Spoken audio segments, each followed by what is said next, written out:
날씨가 하루가 다르게 쌀쌀해지고 있습니다. 이렇게 추워지면서 근육통 호소하는 분들 많아지고 있는데요. 아무래도 이제 몸을 움츠리게 되면서 여기저기 붓기 때문이 아닐까 싶고 또 현대인들은 스마트폰, 노트북 이런 것들 많이 사용하면서 생활 습관도 한몫하지 싶습니다. 그래서 오늘은요, 현대인들이 한 번쯤 겪어봤을 목의 통증에 대해서 알아보는 시간 준비했습니다. 한의사 이범 원장과 함께하겠습니다. 어서 오십시오. 안녕하십니까. 네. 먼저 우리 몸이 날이 좀 쌀쌀해지면 여기저기 더 아픈 것 같은 느낌이 들거든요. 특히나 그 목 부위 근육통 호소하는 분들 정말 많죠. 네, 맞습니다. 요즘처럼 날씨가 쌀쌀해질 때 특히 더 그런데요. 날이 추워진다고 하면 몸을 움츠리게 되고 몸을 움츠린다는 것은 근육이 수축을 한다는 것이죠. 그런데 과도하게 수축을 하게 되면 거기서 통증이 유발이 되고요. 장시간 추위에 노출이 되게 되면 온몸이 여기저기 아프게 되는데 일단은 근육이 수축하게 되면서 특히 이제 목이라든지 허리가 약하신 척추가 약하신 분들, 그 다음에 무릎이나 어깨 같이 관절이 약한 분들은 통증이 더욱더 느껴지게 됩니다.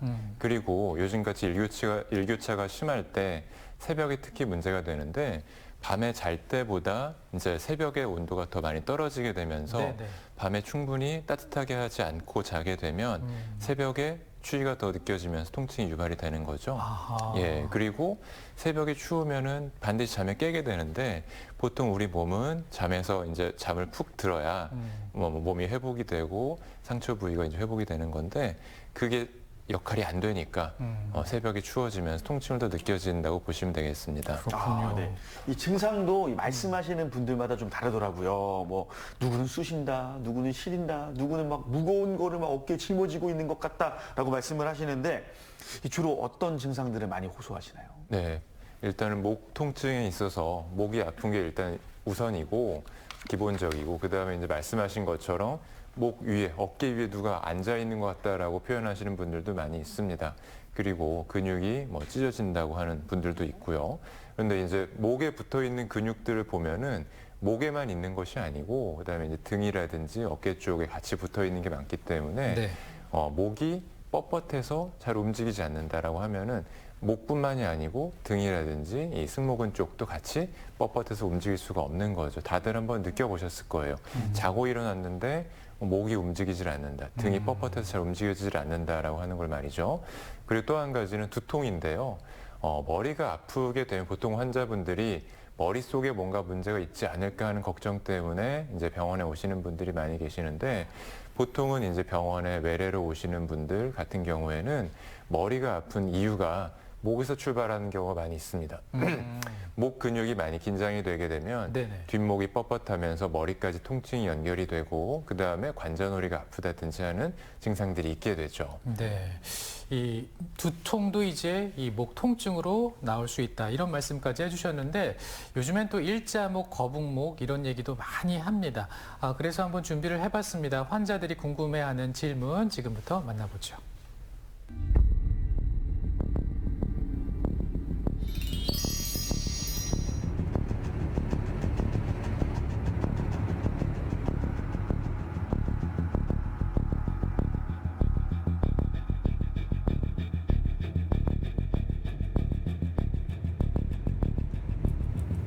네, 환자분께서 거북목 말씀을 해주셨는데요. 일자목, 거북목 같은 맥락의 단어라고 보시면 되겠습니다. 보통 공부를 열심히 하는 학생이거나 앉아서 일을 열심히 컴퓨터를 많이 보는 일을 하시는 분들이 자세가 점점 앞으로 꾸부정하게 나오게 되어 있어요.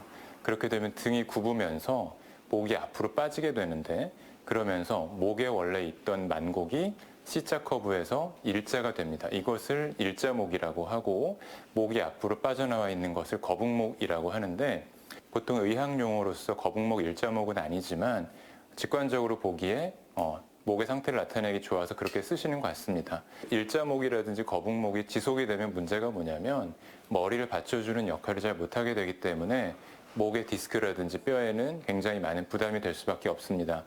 그렇게 되면 디스크에도 문제가 생길 수 있는 가능성이 있고요. 환자분께서 목하고 어깨라고 표현하셨는데 아마도 이 승모근 쪽을 말씀하셨을 것 같아요. 그쪽 통증이 한 3주 정도 이상 지속이 된다고 하면 단순히 일자목 거북목의 문제를 넘어서서 디스크의 문제도 있을 수 있기 때문에 일단은 병원에 가셔서 치료를 빨리 받아보시는 것이 좋겠습니다.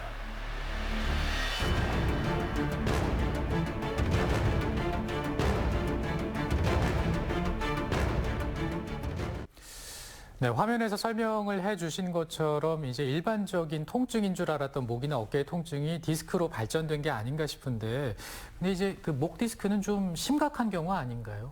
예, 목 디스크에 대해 설명드리기 앞서서 네. 목 디스크의 구조, 목뼈의 구조에 대해서 먼저 그림을 보면 설명을 드리겠습니다. 네. 예, 화면을 보시면요, 경추라는 이제 이 목뼈가요, 1번 경추부터 7번 경추까지 7개로 구성이 되어 있고, 뼈 사이에는 이제 디스크라는 구조물이 있어서 머리와 목을 받쳐주고 외부의 충격으로부터 완충작용을 하게 됩니다. 오른쪽에 있는 그림은 목 디스크의 단면을 보여주는 그림인데요. 네. 섬유륜이라는 이제 질긴 인대 안에 수액이 있는데요. 수액이 뒤쪽으로 튀어나오게 되면 주변에 있는 이 신경들의 염증을 유발을 하게 되고, 이것 때문에 목 통증뿐만이 아니고 등의 저림, 시림 등이 발생하게 됩니다. 네. 그러면 앞서 말씀해 주셨던 이 근육통 때문에 발생하는 이 목 통증과 지금 설명해 주신 목 디스크 때문에 나타나는 그 통증은 좀 차이가 있을까요? 예, 맞습니다. 일단은 목 통증만 놓고 봤을 때는 단순히 근육통이냐 목 디스크 때문에 생긴 통증이냐를 구별하기 사실 쉽지는 않은데, 네네. 동반되는 증상을 봐야 되겠죠. 일반적으로 디스크가 안 좋아서 생기는 통증이라면 신경이 목에서부터 등이라든지 팔 쪽으로 내려가는 신경들이 있기 때문에 날개뼈 안쪽이 아프다든지 팔이 저린다든지 시리다든지, 어떤 분들이 팔, 손이 먹먹하다는 표현을 쓰기도 하시고요. 네. 그다음에 이게 증상이 심해지면 운동 능력이 떨어지기 때문에 팔을 드는 게 어렵고 손가락을 쥐는 게 어려워지게 됩니다. 네네. 그래서 보통 병원에서는 이제 의사가 환자들한테 이학적 검사라든지 증상을 청취를 하고, 이게 목 디스크가 맞겠구나 싶으면 정밀 검사를 통해서 목 디스크를 확진하게 되고요. 그다음에 잠시만요. 네. 그다음에 이제 목 디스크 같은 경우에는 목 근육통과 어떻게 칼로 무 베듯이 증상이 딱 구분되진 않아요, 사실은. 그쵸. 임상적으로는. 네, 네, 네. 그러니까 교과서상으로 이제 그렇다는 걸 말씀을 드리는 것이고, 목 근육통이라고 하면은 보통은 치료가 빠르죠. 보통 한 1, 2주 정도 치료하면은 대충 다 좋아지는데, 네네. 근데 이제 목 디스크 같은 경우에는 이거보다 시간이 더 오래 걸릴 수 있다는 것이 차이가 있겠습니다. 그렇군요. 근데 저는 이제 목이 아플 때 보면 이게 목이 어디가 아픈 건지, 그리고 병원에 가서 진료를 받을 때 제대로 치료가 되고 있는 건지 알쏭달쏭할 때가 있거든요. 혹시 우리가 좀 자가로 진단할 수 있는 방법이라는 게 있나요? 예, 목 디스크의 이학적 검사를 하나 소개를 드릴게요. 제가 네. 화면을 보면서 말씀을 드리겠습니다. 네. 일단은 이제 왼쪽이나 오른쪽으로 통증이 나타나는 쪽으로 이제 이 환자분은 이쪽으로 통증이 나타난다고 호소를 했겠죠. 그래서 네네. 머리를 이렇게 구부린 다음에 머리를 다른 사람이 지그시 눌러보는 겁니다. 네. 근데 이렇게 했을 때 이 목 주변에 통증이 더 유발이 된다든지 팔의 저림이라든지 시림이 더 유발이 된다면 네. 목 디스크를 의심해 볼 수가 있겠습니다. 네네. 그런데 여기서 주의할 점은 너무 심하게 누르면 증상이 악화되는 경우도 있기 때문에 사실 가정에서 이렇게 하시는 건 추천하진 않고요. 네네. 무리하지 말고 병원에서 진단을 받으시는 것이 안전한 방법입니다. 그리고 꼭 이렇게 누르지 않더라도 뭐 한쪽 불편한 쪽으로 고개를 돌렸을 때, 고개를 이렇게 구부렸을 때 네. 통증이 더 유발된다면 그것 역시 목 디스크로 의심해 볼 수가 있겠습니다. 알겠습니다. 자, 진단법까지 알아봤고요. 자, 그렇다면 이제 그 치료는 어떤 과정으로 이루어지는지 화면을 준비했습니다. 만나보시죠.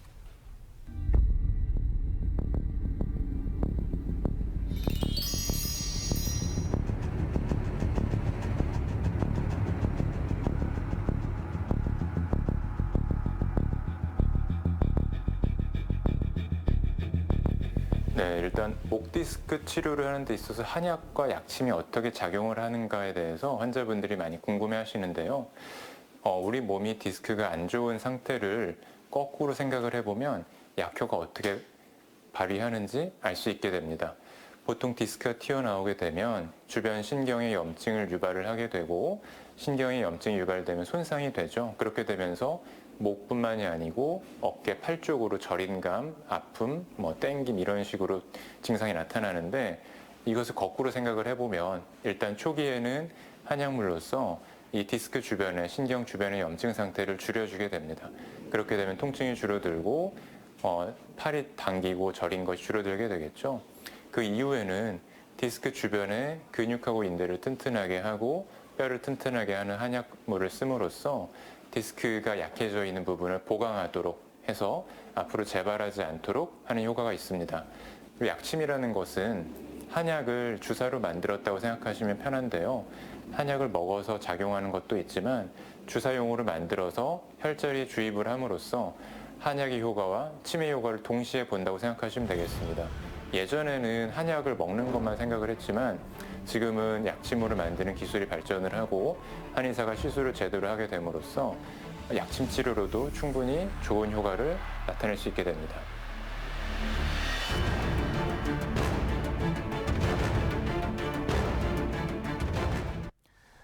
네, 그 한약과 약침은 이제 염증을 줄여주고 그리고 근육과 인대를 강화하는 역할을 한다 이렇게 말씀을 해주셨는데, 근데 이제 치료법 가운데 추나요법 있잖아요. 예. 이것도 목의 통증을 줄여주는데 도움이 될까요? 예, 맞습니다. 추나요법이라고 하면은 이제 목뿐만이 아니고 등이라든지 허리, 척추에 모두 이제 활용할 수 있는 치료법인데요. 네네. 척추의 부담을 줄여주는 치료법이라고 보시면 되겠습니다. 네. 보통 이제 자세가 바르지 않거나 어떤 외력에 의해서 척추에 손상이 있을 때 이게 이제 척추에 과도한 부담이 되게 되면 통증이 유발이 될 수밖에 없죠. 네. 그랬을 때 추나요법을 통해서 관절의 가동을 이제 부드럽게 해주고, 척추도 이제 관절로 구성이 되어 있거든요.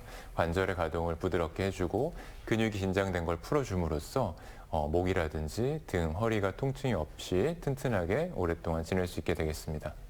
네. 그리고 이 평소에 이 자세를 이렇게 바르게 하거나 스트레칭 이런 것들이 좀 도움이 될 것 같은데 어떻게 하면 좀 도움이 될까요? 예, 보통은 이제 환자분들이 앉아서 일하시는 경우에 통증을 많이 호소하는 분들이 있는데 네. 보통은 앉아 있는 것이 서 있는 것보다 오히려 척추에는 더 무리가 되고 목에도 마찬가지고요. 그래요? 그래서 바르게 앉는 자세에 대해서 제가 그림을 보면서 한번 설명을 드리겠습니다. 네.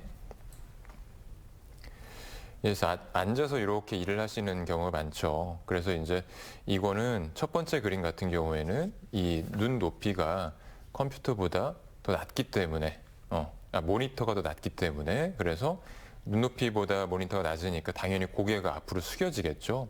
목이 숙여지면서 앞으로 빠지기 때문에 목 주변의 근육과 디스크가 상당히 고생을 하게 됩니다. 모니터가 낮으니까 이 사람이 두 번째 그림처럼 아예 의자를 낮췄어요. 그랬더니 허리랑 골반을 구부릴 수밖에 없죠. 그러네요. 그렇게 되면 목은 괜찮을 것 같은데도 허리와 등을 구부리면 목이 자연스럽게 앞으로 빠질 수밖에 없습니다. 네네. 그래서 세 번째 그림처럼 허리와 등을 바로 세운 자세에서 모니터 높이를 올려서 눈 높이하고 모니터를 맞춰놨습니다.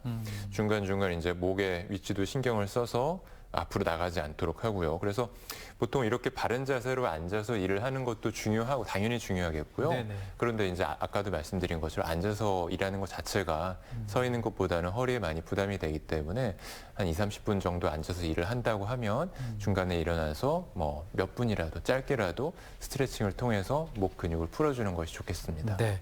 오늘 목 통증에 대해서 알아보고 있는데 이제 가볍게 생각하시고 병원 가지 않는 분들도 계시거든요. 좀 경각심을 불러일으키기 위해서 병원 가서 치료를 받으면 좋다 이런 말씀 강조해서 해주신다면요. 예, 환자분들이 이제 자고 일어났는데 목이 아프다 했을 때 일단은 처음에는 그냥 기다려보고 참아보는 경우들이 많고 어떤 분들은 바로 병원에 가는 경우들도 있죠. 그런데 하루 이틀 정도 참아봤을 때, 기다려봤을 때 통증이 좋아지면 다행인데 그렇지 않고 3일 이상, 만 72시간 정도 지났을 때도 통증이 지속이 된다든지 어깨라든지 등 쪽으로 통증이 퍼져나가든지 팔 쪽으로도 저린 증상이 있다든지 하면 이것은 단순히 목의 근육 문제만은 아니기 때문에 병원에 가셔서 빨리 치료를 받으시는 것을 추천을 하고요. 그리고 통증에 대해서 참는 분들이 있어요. 목뿐만이 아니고 허리 통증이라든지 참는 분들이 있는데 이게 이제 참아서 좀 괜찮아졌다 싶더라도 퇴행성 변화가 지속이 되면, 누적이 되면 나중에 큰 통증으로 올 수 있기 때문에 통증이 조금 지속이 된다 싶으면 병원에 가셔서 치료를 받으시길 바랍니다. 네. 자, 오늘은 한의사 이희범 원장과 함께 목의 통증에 대해서 자세히 알아봤습니다. 오늘 원장님 고맙습니다. 감사합니다. 성권 씨 소식 잘 들었습니다. 네, 감사합니다. 오늘 전국에 천둥 번개를 동반한 요란한 비가 내릴 것으로 보입니다. 그러면서 이제 기온도 뚝 떨어진다고 하지요. 밤에는 소강 상태를 보인다고 하니까 외출하실 때 우산 잘 챙겨주시고 옷도 따뜻하게 챙겨 입으시면 좋겠네요. 저희는 내일 또 인사드리겠습니다. 오늘 시청해 주셔서 고맙습니다.